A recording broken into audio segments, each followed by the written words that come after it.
Hello दोस्तों, welcome to this session. इस session में हम येलो एंड ब्लू रेवोल्यूशंस की बात करेंगे। रेवोल्यूशंस हमारे एग्रीकल्चर और उससे रिलेटेड जो प्रोडक्ट्स हैं उनके प्रोडक्शन को बढ़ाने से रिलेटेड बहुत ही बड़े स्टेप्स जो लिए गए थे उनको हम रेवोल्यूशंस कह रहे हैं। यहाँ पर येलो एंड ब्लू रेवोल्यूशन जो कि मॉड्यूल है chapter 2 that is sectors of the Indian economy, इसके पार्ट हैं, उनको हम इस सेशन में बहुत ही डिटेल में डिस्कस करेंगे। आगे बढ़ने से पहले इस वीक का जो पूरा टाइम टेबल है वो ऑब्वियसली ऑलरेडी आप इन क्लासेस को पा चुके होंगे। जिसने भी इन क्लासेस को मिस किया है उनके लिए मैं बता दूं कि मंडे को पीपीबी की क्लास हुई थी मेघा मैम की 7 बजे, आपको ये अवेलेबल हो गया था एंड इसकी रिकॉर्डिंग आप देख सकते हो हमारे चैनल पर। एएफएम के निशान सर के द्वारा 7 बजे आईएफएस के जो ग्रीन एंड वाइट रेवोल्यूशन है वो हम डिस्कस कर चुके हैं 7 बजे। पीपीबी की again on Thursday and AFM का फ्राइडे, एंड ये जो क्लास है सैटरडे वाली वो आपके सामने है 7 बजे जो अवेलेबल हो रही है आपके साथ। ठीक है। आगे बढ़ने से पहले रेवोल्यूशंस और इंडियन एग्रीकल्चर में ये रेवोल्यूशंस लाने की ज़रूरत क्या है उसको हमें डिस्कस करना होगा। उसके लिए इंडियन एग्रीकल्चर के जो फीचर्स है वो हमें पता होने चाहिए कि इंडियन एग्रीकल्चर रेवोल्यूशन से पहले किस तरीके का था और रेवोल्यूशन के बाद क्या हुआ। तो इसके लिए इंडियन एग्रीकल्चर, हम एक चीज़ तो जानते हैं कि इंडियन एग्रीकल्चर 1947 में ऐसा था कि हम अपने खुद के लोगों का पेट नहीं भर पा रहे थे। इस वजह से फर्स्ट 5 ईयर प्लान जो लाया गया था उस फर्स्ट 5 ईयर प्लान में हम ये देखते हैं कि सबसे इम्पोर्टेंट हमारा फोकस एरिया होता है एग्रीकल्चर, राइट। तो इससे रिलेटेड हमें स्टेप्स तो लेने हैं कि भाई हमने गोल तो सेट कर लिया कि एग्रीकल्चर को बढ़ाना है, कैसे बढ़ाना है। तो उस पूरे सेट ऑफ टास्क या फिर स्टेप्स जो हमने लिए एग्रीकल्चर और उससे रिलेटेड प्रोडक्ट्स के प्रोडक्शन को बढ़ाने के लिए, उन्हें हम रेवोल्यूशन का नाम देते हैं। इन रेवोल्यूशंस के थ्रू हम कई स्टेप्स लेते हैं जिससे प्रोडक्शन बढ़ सके। Okay. Indian agriculture before and after अगर हम देखेंगे उससे हमें आइडिया लगेगा। हम ऑलरेडी जानते हैं कि इंडिया में traditional methods for example shifting agriculture वगैरह यूज़ किया जाता था, जिसके तहत जो एग्रीकल्चर इंडिया में उसका जो प्रोडक्शन हो रहा है वो बहुत ही खास नहीं हो रहा था। तो इस चीज़ को हमें चेंज करना था और वो हम रेवोल्यूशंस के थ्रू कर रहे थे, मॉडर्न मेथड्स को यूज़ करके। अब सबसिस्टेंस एग्रीकल्चर इंडिया में थी, यानी कि जो फार्मर है वो अपने खुद के परिवार का पेट भर ले, वो बहुत ही बड़ी बात होती थी, इतना ही प्रोडक्शन होता था। अब इसको हमें कमर्शियल एग्रीकल्चर करना था। सिर्फ कमर्शियल ही नहीं, कमर्शियल इसीलिए कि जो फार्मर है वो अपने परिवार का पेट तो भर सके, लेकिन साथ में उस प्रोडक्शन से थोड़ा एक्स्ट्रा जो हो रहा है उससे पैसे भी कमा पाए और साथ में इन्हें एक्सपोर्ट भी करे। तो इस तरीके से कमर्शियल करना, साथ में सब्सिस्टेंस भी हो, यानी कि अपने खुद के फैमिली का पेट तो उसे भरना ही चाहिए।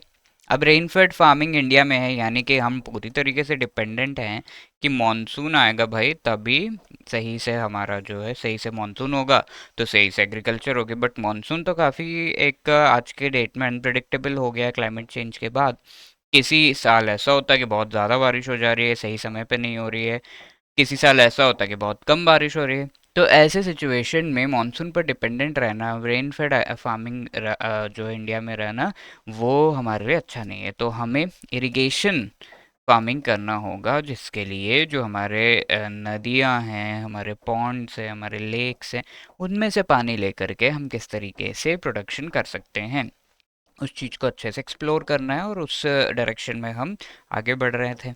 फूड ग्रेन ओरिएंटेड हमारा पूरा का पूरा जो एग्रीकल्चरल प्रोडक्शन है वो रहा है, जहाँ पर हम फूड ग्रेन्स यानी कि राइस एंड वीट अगर हम पैदा कर पाएँ वो काफ़ी हमारे लिए, बाकी चीज़ें इंपोर्ट कर लेंगे तो ये सही नहीं है, हमें इसको डाइवर्सिफाई करना होगा। तो इस चीज़ के पीछे हम जो स्टेप्स ले रहे थे, साथ में नेट सोन एरिया, यानी कि जो हमारा पूरा भारत का एरिया है उसमें से थोड़ा पार्ट हम उसमें क्रॉप्स ग्रो कर रहे हैं या फिर एग्रीकल्चरल एक्टिविटीज़ कर रहे हैं।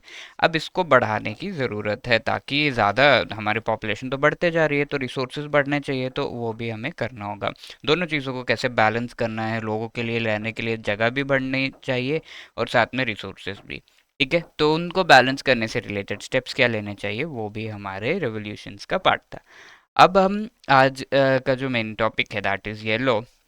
एंड ब्लू रेवोल्यूशन इनकी डिस्कशन कर रहे हैं। तो ये जो आपको नीचे दिख रहा है, इससे आपको आइडिया लग गया होगा।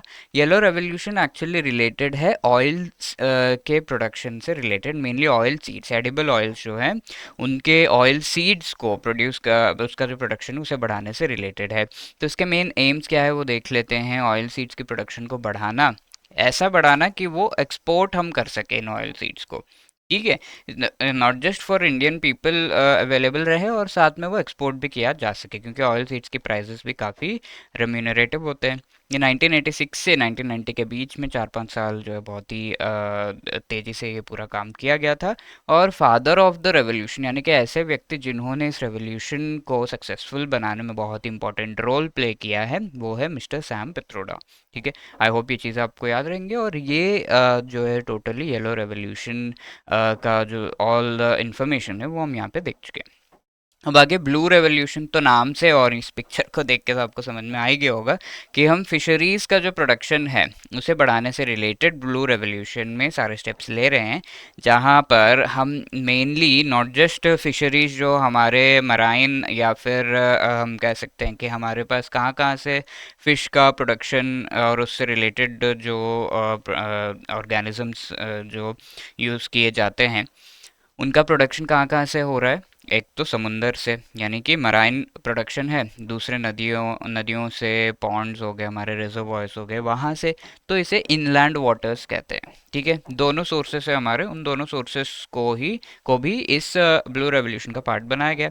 अब साथ में एक्वाकल्चर, जैसे एग्रीकल्चर है वैसा एक्वाकल्चर है, यानी कि हम ऐसे एरियाज में जहाँ पर फ़िश का प्रोडक्शन हो सकता है वहाँ पर हम अपने तरीके से और अच्छे से जो है सारे रिसोर्सेज प्रोवाइड करके फ़िश के प्रोडक्शन को बढ़ाने की कोशिश कर रहे हैं। नॉट जस्ट फ़िश, जो भी marine and inland water resources हैं उन सभी को बढ़ाने की कोशिश। फॉर एग्जांपल सीवीड हो गया, उसकी भी प्रोडक्शन, ठीक है, वो भी कई जगह पर खाया जाता है, राइट। तो दैट कैन बी डन, कई कंट्रीज में खाया जाता है, इंडिया में उतना ज़्यादा नहीं हो बट बाहर के कंट्रीज में खाया जाता है सीवीड, तो वो हो गया, राइट। तो ये सारी चीज़ें, और इससे हमारा टारगेट था as part of blue revolution कि हमारा जो एक्सपोर्ट अर्निंग्स है हम इनको भारत में शायद जितना हो सके उतना बेचेंगे, बट इसे एक्सपोर्ट करेंगे और एक्सपोर्ट अर्निंग्स को 3 टाइम्स, यानी कि उस समय अगर 100 है तो इसे 3 टाइम्स करना है बाय 2020।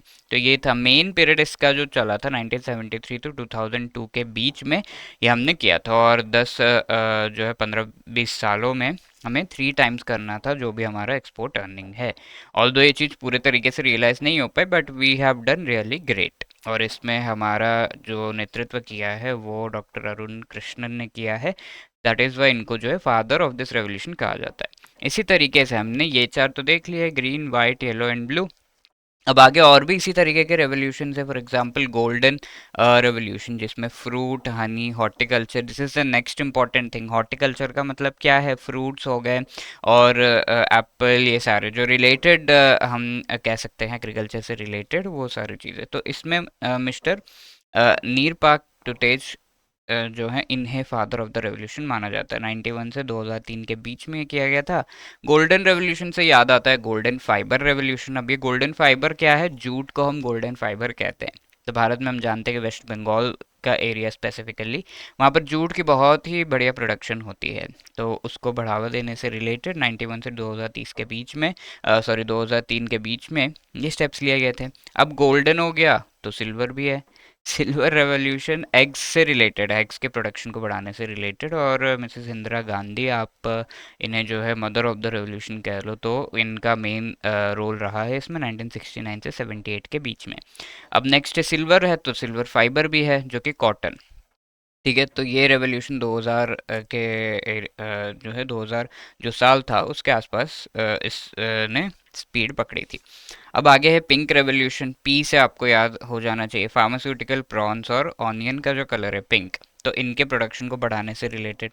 मिस्टर दुर्गेश पटेल, इनके नेतृत्व में जो है ये किया गया था, इसीलिए इन्हें father of this pink revolution कहा जा रहा है। सारी चीज़ें पी हैं, ऑनियन पिंक है एंड मिस्टर पटेल, राइट। तो ऐसा आप याद रख सकते हो। अब नेक्स्ट है ब्राउन रेवोल्यूशन। अब आप देखो यहाँ पर जो है पिंक ब्राउन रेड की तरह के शेड्स आपको देखने को मिल रहे हैं तो ऐसा आप याद रख सकते हो। ब्राउन किससे रिलेटेड है? Leather, cocoa, non conventional energy जो है उससे रिलेटेड है। नॉन कन्वेंशनल एनर्जी कौन सी होती है? विंड हो गया, सोलर हो गया, ये कन्वेंशनल नहीं है। हम जनरली क्या कोल से एक्सट्रैक्ट करते हैं या फिर गैस से एक्सट्रैक्ट करते हैं एनर्जी, बट विंड, सोलर ये सारे नॉन कन्वेंशनल एनर्जी। तो उनके प्रोडक्शन को बढ़ाने से रिलेटेड भी स्टेप्स लिए गए मिस्टर हीरालाल चौधरी इनके नेतृत्व में। So he is called the father of brown revolution. Red revolution क्या है? Meat and tomato. Mister Vishal Tiwari इसके फादर है 1980s में। ग्रे, अब देखो ग्रे, ब्लैक, ये सारे जो है ऑलमोस्ट सिमिलर शेड्स हैं। तो ग्रे रेवोल्यूशन क्या है? फर्टिलाइजर्स से रिलेटेड 1960-70 के बीच में। अब ग्रीन रेवोल्यूशन तो हमने देख लिया। अब एवरग्रीन, यानी कि ग्रीन रेवोल्यूशन में ये हो रहा था, हम जो भी स्टेप्स ले रहे थे उससे लैंड फर्टाइल बनाने की कोशिश तो हमने की, बट वो फर्टाइल बन नहीं रहा था। अब फर्टाइल जब नहीं बन रहा है, आगे जाकर नुकसान होगा बहुत सारे फर्टिलाइजर्स। अब ये फर्टिलाइजर्स अगर बहुत ज़्यादा केमिकल फर्टिलाइजर्स होंगे तो उससे नुकसान ही होगा। तो उससे हमें आगे बढ़ना है और हमें जो प्रोडक्शन है क्रॉप्स की वो करनी है in an eco friendly manner. तो वो इको फ्रेंडली तरीके से इनको करने का जो हमारा थॉट था वो इनकॉर्पोरेट हुआ एवरग्रीन रेवोल्यूशन में, और इसमें डॉक्टर एम एस स्वामीनाथन इनके नेतृत्व में अगेन 2014 से 2022 के बीच में एवरग्रीन रेवोल्यूशन को चलाया गया, राइट। ये अभी भी इसके स्टेप्स जो है चल रहे हैं। अब ये ब्लैक रेवोल्यूशन क्या है? पेट्रोलियम। तो सबसे हम कह सकते हैं ऑल्दो हमारा पूरा काम सारी चीज़ें फ्यूल करता है पेट्रोलियम, बट उससे जो धुआं आता है दैट इज़ कार्बन डाइऑक्साइड। तो दैट इज़ रियली हार्मफुल। तो ऐसे आप याद रख सकते हो ब्लैक रेवोल्यूशन क्या है, ऑल्दो ये आपको शायद दिख नहीं रहा होगा। तो round revolution which is related to potato 1965-2005 के बीच में। और प्रोटीन रेवोल्यूशन एग्रीकल्चर के प्रोडक्शन को बढ़ाना और स्पेसिफिकली जो दालें हैं उनके प्रोडक्शन को बढ़ाना। नरेंद्र मोदी जी के द्वारा ये टर्म कॉइन किया गया था, 2020 में इसकी शुरुआत की गई थी। तो ये सारे रेवोल्यूशन है, राइट। तो थोड़ा सा अगर हम ऐसे देख लें, ये चार तो हम पढ़ चुके हैं। उसके बाद गोल्डन सिल्वर हो गया, ऐसे ऐसे तरीके से एक निमोनिक अगर लेकर अगर आप याद रखने की कोशिश करो, थोड़ा रिवाइज करो, सारे याद हो जाएंगे, राइट। अब इन क्वेश्चंस को अटेम्प्ट करते हैं। पढ़ना ही नहीं, किस तरह के क्वेश्चंस एग्जाम में आ रहे हैं उनको सॉल्व करना में बहुत ज़्यादा ज़रूरी होता है। पहला क्वेश्चन आपके सामने है, आप वीडियो को पॉज करके ट्राई कर सकते हो। तो यहाँ पर which among the following statement is correct with respect to yellow revolution, वो पूछा गया। रेवोल्यूशन टारगेटेड ऑयल सीड्स, क्या ये सही है? इट बिगैन इन 1986 और 1990 तक बहुत ही हाई रेट पर जो है ये किया गया था। तो दोनों ही स्टेटमेंट सही है, ऑयल सीड्स एंड 86 से 1990 के बीच में। तुम्हारा आंसर है यहाँ पर है C, both 1 and 2, isn't it? अब सेकंड क्वेश्चन आपके सामने, which of these is correct with respect to blue revolution, ये पूछा गया। करेक्ट स्टेटमेंट्स पूछे गए। पहला क्या है? Blue revolution in India was launch to carried out during the years 1973 to 2002। तो mainly it was carried out during the year 1973 to 2002 ये कहा जा रहा है। मेन ऑब्जेक्टिव क्या था? डेवलप, मैनेज, प्रमोट करना फिशरीज को, double the farmers income. Is this the main objective? It aimed at tripling the export earnings by year 2020। तो ये चीज़ तो सही है, 73 से 2002 के बीच में किया गया था, और मेन ऑब्जेक्टिव है इसका फार्मर के इनकम को डबल करना, एक्सपोर्ट अर्निंग्स को बढ़ाना, ट्रिपल करना बाय 2020। तो तीनों ही चीज़ें यहाँ पर सही है। So D, all of the above will be the right answer. अब ये आपके लिए होमवर्क है। Who among the following is considered the father of yellow revolution in India? ठीक है, मिस्टर एम एस स्वामीनाथन है, वर्गीस कुरियन है, मिस्टर सैम पित्रोडा है, या फिर डॉक्टर अरुण कृष्णन है। Please do let me know the answers. Comment section में आपको ये कमेंट करना है, देखते हैं कौन सही जवाब देता है। ओके, यहाँ अगर हम देखें, अगर आपको कोई भी क्वेरीज है तो you can always call us on this number, या फिर hello@edutap.co.in पर भी आप जो है अपना मेल कर सकते हो क्वेरी से related. All the best for your preparation. Thank you.